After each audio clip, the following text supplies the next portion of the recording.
Hi, this is Dave Huffman, aka the Bitchy Vegan Homo. Welcome to another episode of Vegan Cheesecake. I'm sitting here with... Oh, it's your girl, Vegan Vicki of Urban Sweetness. That's right. We are here to talk about vegan food and the Golden Girls. And the Golden Girls. We have to add that in. That's what we love. Yes. I mean, I love other things. I do too. Yeah. But those are at the top of the list. Yes, those are eating and watching the Golden Girls. Absolutely. Well, before I know, obviously we're friends outside of here, so we sometimes communicating about things that have happened during the week. Right. So I just want to congratulate you on finally getting aquafaba to properly whip. Can we just get everybody a round of applause for myself? I'm so excited. You all have no idea how many times I text Dave like, it's not working. Mm-hmm.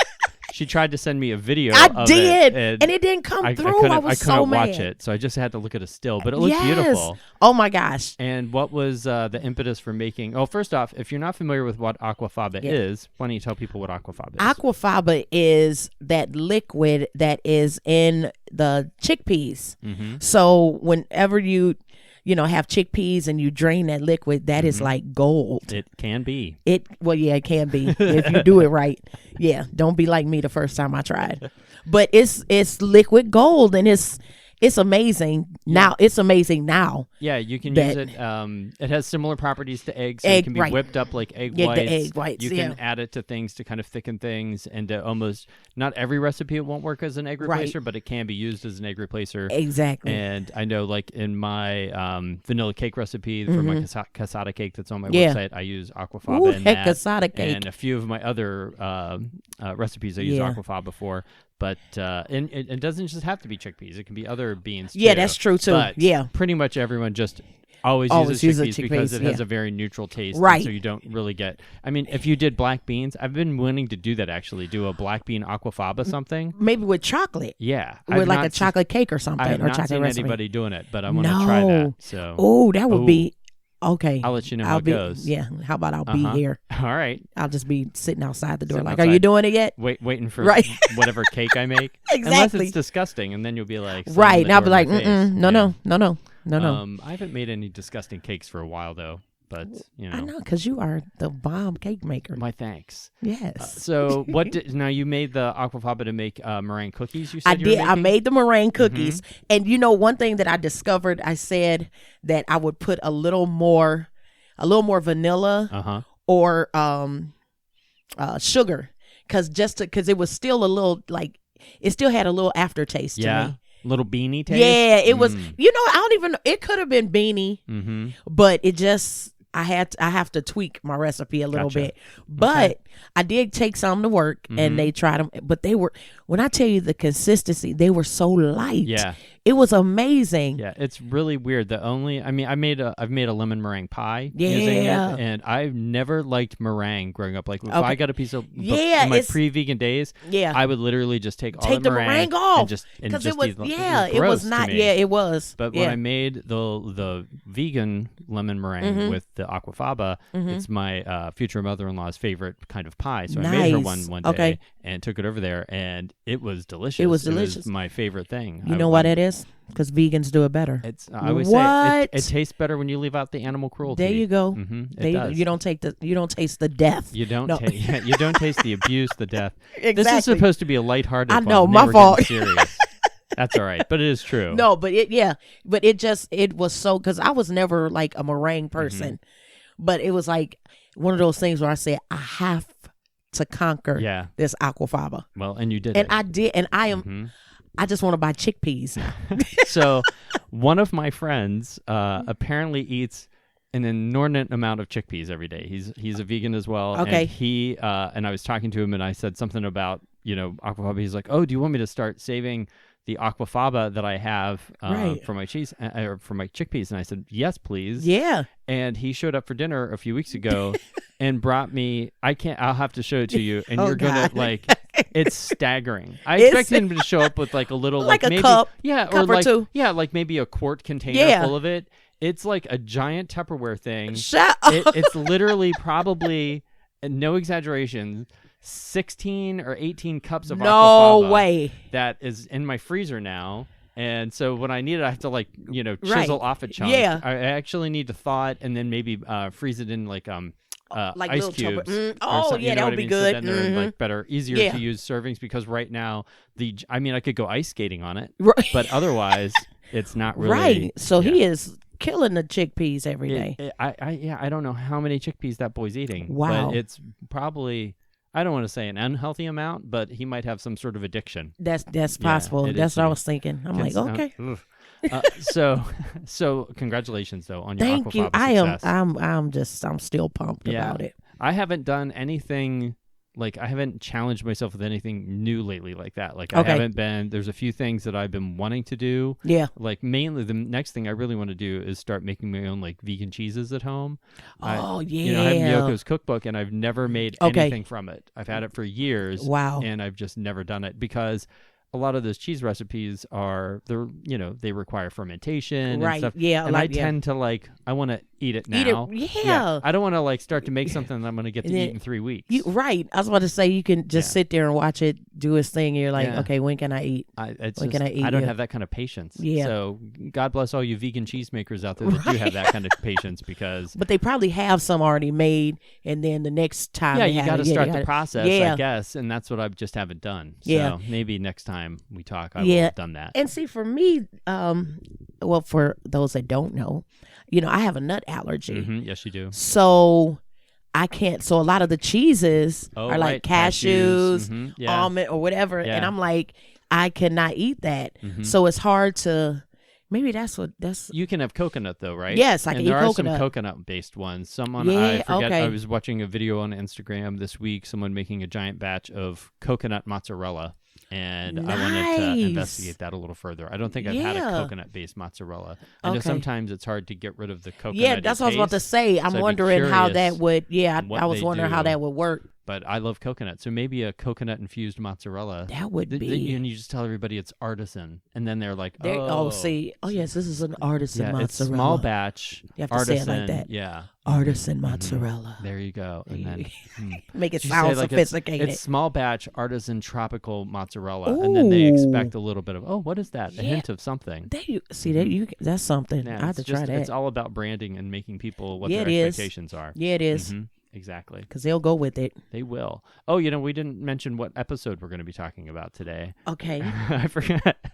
We're like so. I know. I was excited about the aquafaba. That's all she cared about talking about today, people. I'm sorry. No, I was don't selfish. Be sorry. I was selfish. Well, I think we did the opposite in our pilot episode. We started talking about Golden Girls before we meant to talk about Golden Girls, but now we just. Oh well, it doesn't matter. Either way, it can go. It can go either way. Well, the one we were going to talk about though is the competition, which Love is that one. From season 1 as well. I think it's episode 6. Yeah, it's like one of the earlier episodes. Yes, it's where they go bowling.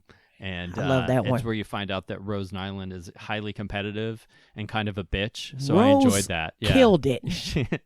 and it also has Sophia, her first love. He came back from Sicily. And she wants to go to Sicily. And Dorothy wouldn't let her.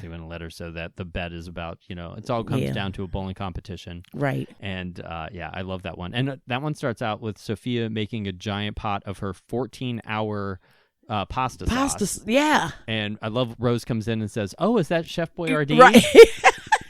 And that reminded me of someone came over for dinner one time, and I can't even remember what it was, but they asked me "Oh, where did I buy this?" I'm like, "Right, buy this? Excuse you, I made this. Thank you. Don't you get excuse you?" About the only thing I served a guest that I haven't made from scratch is bread, because I don't usually make my own bread. So I'll go get a loaf of bread from someplace. But otherwise, if you're eating at my table, I've pretty much made everything. Exactly. I mean, I haven't gone out and harvested the quinoa. Right. But, right. Right, I have a quinoa tree. No, I'm just like, I know that quinoa doesn't grow on a tree, but I like the idea of a quinoa tree. Right. But that I'm gonna totally change the subject back to how we were talking about people don't know how some things grow.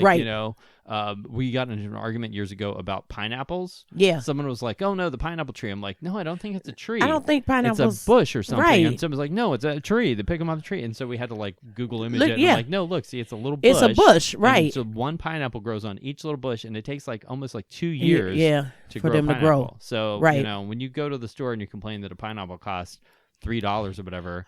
Think about that. That's exactly 2 years, right, of some farmer out in Hawaii, most likely, right, nurturing that thing for all that time. He's earned his couple of bucks for that pineapple. Yeah, he did. Anyway. But back to Sophia's pasta sauce. Yes, my mind is like, that's okay. We're jumping. We are. But her pasta sauce.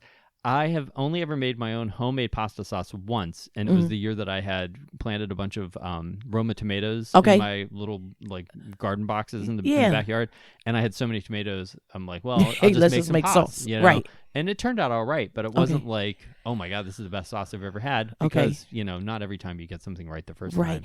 Do you make your own sauce? I do make my own sauce. Yeah, and I because I tend to like a sweeter sauce.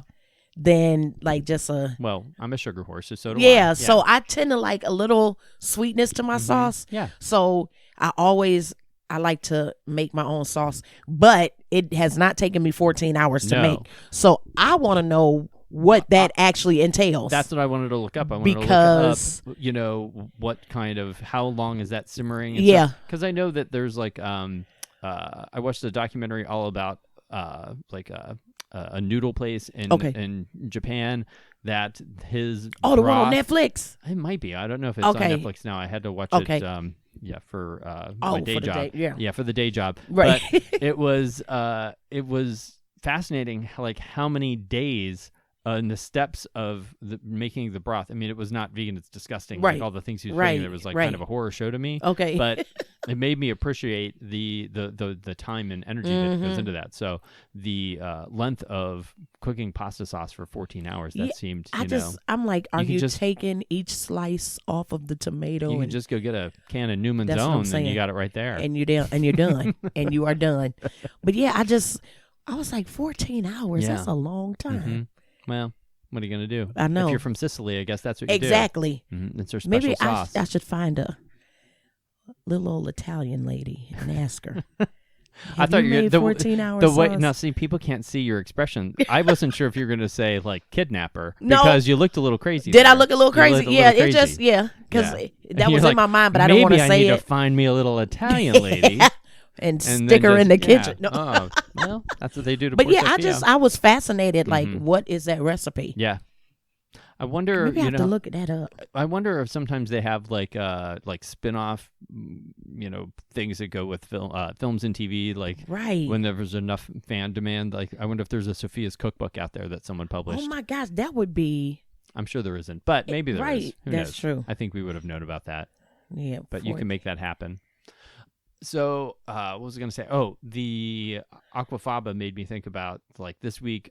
Yeah, I think the only time I only did make one batch of cakes, little cupcakes this week. That aquafaba. But, yeah, otherwise, no. Yeah, I made the meringue cookies, and that was it. And let me see, what else? Oh, no. Oh, my gosh. Did you do something else with it? No, not with the aquafaba. Yeah. No, but I made some homemade vegan sausage. Oh. Yeah. Yummy.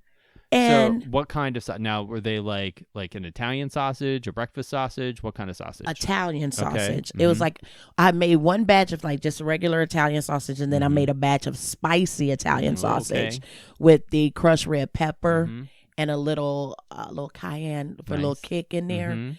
And it was really good.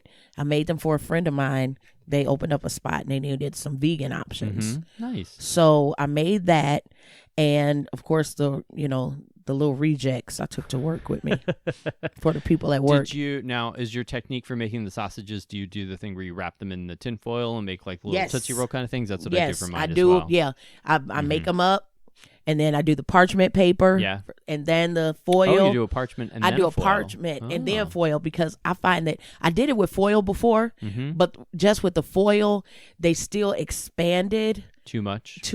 Yeah. Yeah. And so I put them in the parchment so they become more dense. And then, so you double wrap them. Yes, I double wrap them. Yeah. And they were really good. I know for some of my sausage recipes, I double wrap the tin foil. My regular one, I don't usually, but sometimes that is a good way to keep it from getting a little too crazy. The double wrap is and you always get that one that kind of bursts. Oh yeah. And then and it just gets a little bready. I got that. Because I'm assuming I just made the assumption it was like a seitan based. Like, it was seitan based. Okay. Yep. Yeah. It was seitan based, and some of them came out looking a little obscene. So those were the rejects. I took those to work with some peppers and onions. So you were taking obscene sausages to work. Absolutely. All right. Because I work with some people that don't mind obscene. That. Okay. Obscene sausage. Who doesn't? Exactly. Mm-hmm. Okay, so and wait, well, never mind. Okay, yeah, this is going to a whole nother. I was going to say, don't you use a church kitchen as your commercial kitchen? Isn't it a church? I do. So you're making obscene sausages in a church. Didn't mean to. Don't tell them. Shh. I didn't mean to. I just said, we're gonna put these to the side. That's funny. Was there a special wrapping technique that you found made them a little more phallic than others? You know what? Those are the ones that I actually just used the one foil because I thought I didn't have my other parchment paper. And I'm wrapping, and then I did, and then I looked in my box, and I said, I do have my parchment paper. All right. But I said, I'm not going to take those out. I'm just going to let those go. And then when I unwrapped them, I said, Now, when we talked last time, you had made everything you had eaten in that week. Yes. Was that true this time, or did you get to eat out, have somebody else make you food for once? No, it was. Wow. I know. Well, I'm gonna make you lunch for the next time, so you will at least have some food that you. I know that's terrible because I need to. You know what? I tell you, when I get home from work and start doing, urban sweetness stuff, and I just want to be at home, and I may go out, but then half the time, by the time I get home, I'm tired, and I'll just, what do I have in here that I can throw together? Right. Yeah. So and you just have a lot of food there because you're from catering from things catering and stuff like that. So I got this delicious food. Why wouldn't you eat it? There You'd you be go. a fool not to eat your food. There if you go. Had it. Yeah. And plus, I have some soup I made myself. So and then I put that in the freezer, so in little containers, so I can just grab that. It was a creamy vegetable. So I threw all these vegetables. I made like a cream base, and I put like potatoes, corn, broccoli, onions.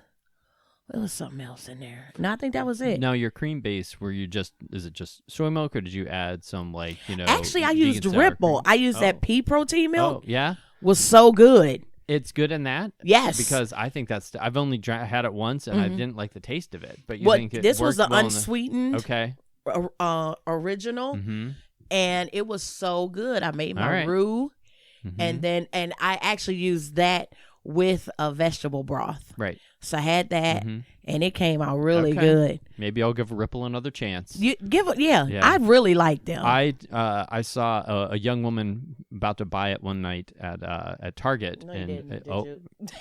How did you let her know? I was like, I reached in and got I don't remember what I was buying, and then she just asked me. She's like, "Have you ever had this one?" I said, "Yeah, I bought it once." And I said. Once, and that was it. And she was like, "Oh, okay." So, but I wonder if it's cheaper at Target. I don't know, because they're kind of pricey. Well, but it's check good. it out. I am. I'm gonna check it out. Maybe it's better in cooking, but I know it makes good mac and cheese too. Yeah. Yes. I don't use any of that in my mac and cheese. You don't? No. Okay. I use nuts to try to kill you.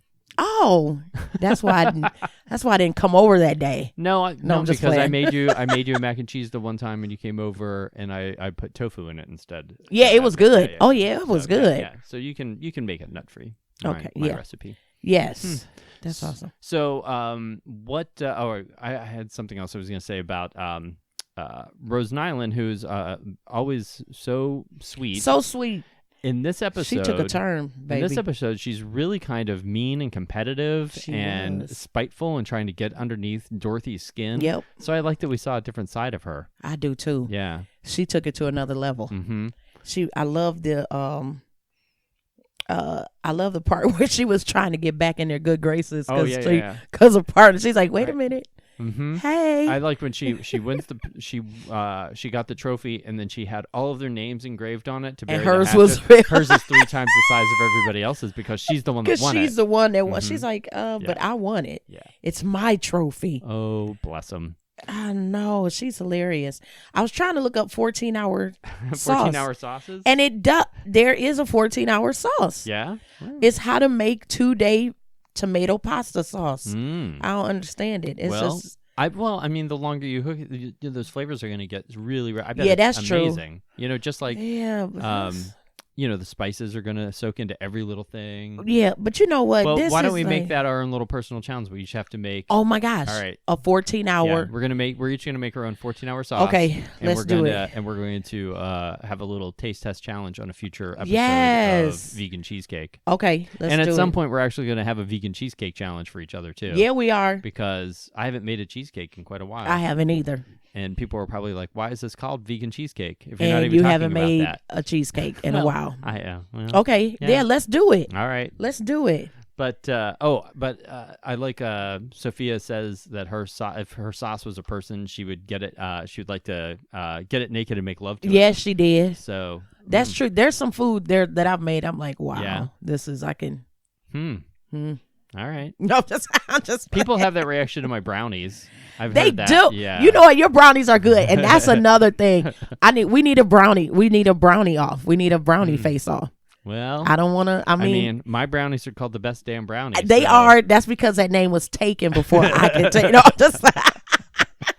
I've had your brownies many times because the one ice cream shop in town. Oh yeah, Scoops. No, right? but you do make a damn good brownie. But does Scoops still have your brownies? Mm-hmm. Yeah. So if you go to Scoops in Tremont and get a vegan brownie sundae, you're gonna you're gonna have urban sweetness brownies. Yeah. But you do. I will give you that. I just made a batch of brownies this morning because my mom is telling my aunt who lives down in Kentucky about them, and my aunt can't. And I quote, imagine what a vegan brownie tastes like. well, guess what? Auntie, it tastes like a delicious brownie. It tastes like chocolate. It tastes like a delicious. She's gonna want to cut it in half, envelop herself, like just. She's gonna want to get it naked and make love to it because it is a good brownie. Well, I'm not gonna lie. Aunt Wanda's gonna have some fun. Oh, and the good news is I've got leftover brownies, so we can have one after this. What? Yeah. Goodbye. Thank you so much for listening, people. No, I even packaged some to go just for you. No, you to didn't. Take home for your sister too. Because I'm a nice person. I'm about to cry. Despite my name, Bitchy Vegan Homo, I'm actually not a terrible person. No, you are not. I am pretty, but not always. No, I don't. That's behind the scenes. Yeah, that is true. If you cross me, you'll see it's a wrap. Just like Rose Nyland in that episode. Listen. Yeah, you'll see the ugly side of Dave Huffman. There you go. Yeah, it's definitely there. Mm-hmm. That's all right. But I think we all have a little bit of that in us. I was just at the Columbus Veg Fest, and again, I'm always in a good mood when I'm at these things because, people are friendly. We're all there, like, the hive mind of the vegan community there, and people are, trying my brownies, enjoying things, and they're being very nice to me. So, of course, I'm in a good mood. Exactly. And people, every once in a while, someone will be like, well, you don't seem very bitchy. And I'm like, well, do you want me to tell you about your outfit? That's my standard kind of line. Boom. Are you ready? You're not ready. You're not ready. But I usually... I'm in a good mood there. But you know what? That's so funny that you said that because when my sister, who is not vegan, when she helps me at events, and, if I have a long line and everything, she's like, it's just amazing to me how nice people are when they're in these long lines. And I'm like, well, we're compassionate people. Mm-hmm. And she's like, wow, nobody's like mad when they come up here. I'm like, no. Well, that's because they know that they're going to get something delicious at the end of That's true too. Well, to that point, when I was down in we were going to talk about like the best thing we ate this week, but you always just eating your own food. So I don't know. I mean, it's always delicious. But anyway, the best thing I ate this last week was from the Columbus Veg Fest. Okay. And that was from a food truck down there called Satan's Realm, which is the best name ever. It is. Satan's nice. Realm. Yeah. So Satan's Realm, and I had their Reuben, and it was the most delicious thing. Oh, you posted that, and I was so jealous. Oh, that sandwich was amazing. And we also got their cheesesteak, but we didn't even get kind of their signature sandwich, which is like, I can't even remember what it is. It's like a cheddary thing or something. Yeah. And the line for their food truck, my fiance Nick went to get us food, and he was like, oh, I'll be right back. I'm going to get us some food. No, you weren't right back. He back. just vanished. And my friend that was helping me at the table, I'm like, I don't know what happened to him. Well, the line was an hour and a half long to get their stuff, and it was worth it. I would go stand in a line for an hour and a half to get that sandwich again. That is good. Okay. Yeah. Are they based in Columbus? They're in Columbus, yeah. So see, that's worth the drive, though. Yeah, absolutely. Yeah, I have friends down there to visit, so I'm gonna make sure I coordinate it whenever they're going to be someplace. I gotta watch their schedule. That is Satan's Realm. Yep. I love that. That is so And also down at Veg Fest, they had Squash the Beef, another. Oh yeah, I know them. Yeah. There, and that's the first time I had their food. I had some of their dirty grits, which were just delicious. Really? Yeah. And I told them, I said, I'm used to just like white people grits, which are disgusting. They are. Come on. You're crazy. But am I lying though? Like if I were to make you grits right now, you would be like, oh, bless your heart, Dave. I'd be like, let me do this. No, yeah, just step aside. Yeah, because you know what? Growing up with like a Southern family, my people are from like the deep South. Yeah. And you know how to do it right. We grew up with flavors, and some people don't have that. No. You just have to. I think. But people don't realize, salt and pepper and like butter go a long way. They do. Well, but I was gonna say the only way I ever had grits, I think, growing up was like literally just like it was probably like a box of instant grits and then little salt and little pepper with like a slab of butter put on top. Okay. And I'm like, well, this just tastes like kind of pasty Yeah, nothing. you have to doctor it. Yeah. It needed a lot of help. Yeah. And I never wanted to. So for years, I thought I didn't like them. Oh, okay. I think I just always had bad ones. Yeah. It's like when people tell me they don't like beets. And the only way they've ever had beets are like pickled beets on like a salad bar or something like that. I'm like, then you've never had a beet. Then you've never had, Because I used to think, like when I first started eating, I'm like, oh my God, this tastes like dirt. Oh my God, this is. But since becoming vegan and tasting different things, it's amazing. Yeah. It's amazing. Beets are really good. Do we have anything else we want to talk about? You know what? I did. Okay, so Sophia, did the bet with Dorothy. Yes. If she won or whatever. Have you ever had like a really crazy bet that you had to do something with? I was going to ask you that question too. So I've never had a crazy bet. Okay. I don't think I'm not a big gambler. Right. But I will do little bets all the time. And movies are a big part of my life. That's what I do for my day job. Yeah. And so frequently the bets that I make are about how well or poorly a movie's going to do. And we always would bet ice cream. That was like our standard thing. Like whoever lost or won the bet had to buy the other person ice cream. Right. So, there's luckily delicious vegan ice cream options around town. So yeah, so that's cool. Yeah, but I would frequently be the one buying the ice cream. But that's okay because you want to bet where you win even if you lose. There you go. And that's what when you're betting ice cream. Yeah, then it's a win-win. Get it, like why wouldn't win-win. Yeah, that's a win-win. How about you? What's the weirdest thing you've ever bet somebody on? That I can talk about on air? No, I'm just playing. You know what? I've had to bet somebody about going on a date with someone. Ooh. Yeah. And that you were going to go on a date with somebody? Okay. If what we had to do. Oh, I got you. Yeah. So if you lost the bet, you had to go on a date. I had to go on a date with somebody that I did not want to go on a date with. And my friend, she had to go on a date with somebody that she didn't want to go with. That's great. And I lost the bet. Mm-hmm. And it was probably the worst date ever. This guy, oh my God. Now, had he asked you out before? Yes. Oh, okay. Yeah. He would, but he was so weird. Mm-hmm. And I was like, oh my gosh. And then she was like, okay, you where y'all going? So this is like back when Tower City was like really booming. Yeah. So we went to the movies. No lie. This guy was so weird. He wore, you remember like those, like, I think it was like different football teams where they had like Bengal pants and stuff that. Yep. He wore those that had like a cane. And and I was trying to walk in front of him because I didn't want people to know. Yes, and I was with. Oh my God, and I feel bad now because that was back in my superficial, Mm-hmm. But it was one of the worst times because I was embarrassed. I was like, oh my God. Yeah. Was that the worst date you've ever been on? Let me see. Oh, I would have this. That's like there? top 5. The 2 worst dates I've ever been on. One was just like a coffee date. Yeah. And like you couldn't even like keep a conversation going with a guy. And then, like when the waitress came over, he had like a glass of wine. I just had like a Diet Coke or whatever. Right. And we'd finished that drink. And so like, and clearly neither one of us could keep the conversation going. And so when the waitress came, he ordered a second glass of wine. I'm like, oh, why didn't I just get up and leave? I should have been like, here's my $2 for my drink. I'm leaving. Don't order anything else. And normally I would have done that, so I don't know why I stayed there. I'm not the kind of person that wastes my time with people. Right. So I have no idea why I stood there or sat there and watched him drink a second glass of wine. You're like, okay. No, that was terrible. How's your wine? Okay. No, I didn't even want to ask because I didn't care.